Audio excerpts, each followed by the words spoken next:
Hey guys, Stippo here, and today I decided to take a look at all of the cut and unused content that made it into pre-E3 but never saw the light of day for the final game. Let's get right into it.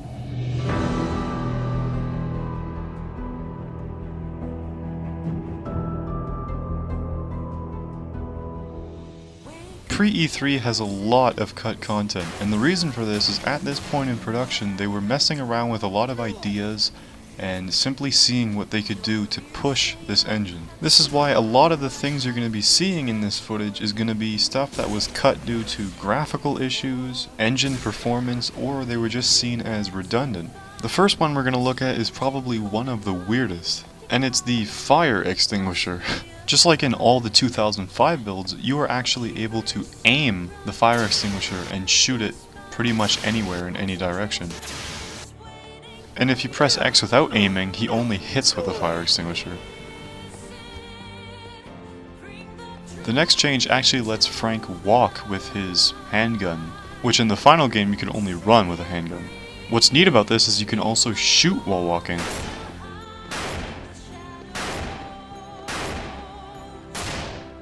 And the same thing goes for the Uzi, or submachine gun.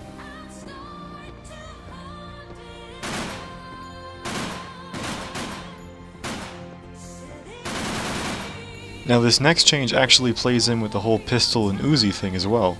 Various weapons including the shotgun have their own animation. So for this instance, when you go into idle with the shotgun, Frank does this very early idle animation. And when you run with the shotgun, Frank does the same animation he did in Tokyo Game Show, which is amazing.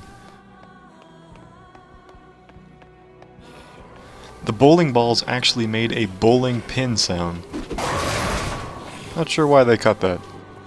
The cop zombies were actually able to shoot their gun. They play the animation in the final game, but they no longer shoot.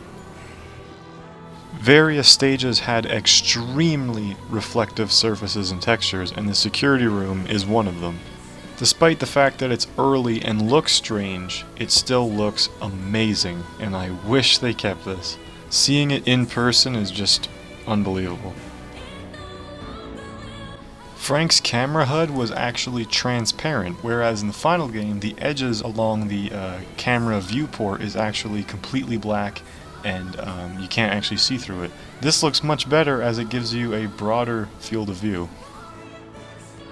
Although this is more due to the build being extremely early, Frank was able to jump and stand on top of many surfaces that he cannot in the final game.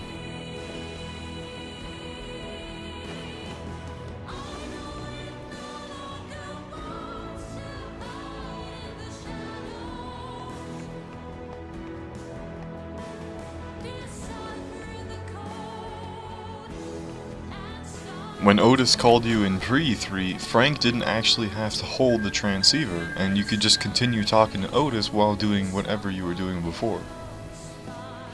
And well, there you have it.